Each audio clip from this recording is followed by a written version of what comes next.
Alright, for those that you saw the previous photos, we've now got a good inch on the sidewalk. It's coming down pretty good. Oh, we need that outside light turned on.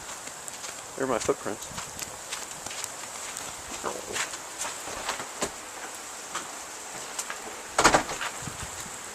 Oh yeah, check it out. Really nice fluffy flakes.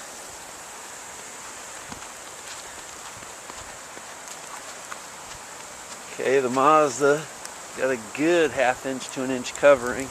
And get this, a road that normally has people whizzing by, totally covered. Totally covered.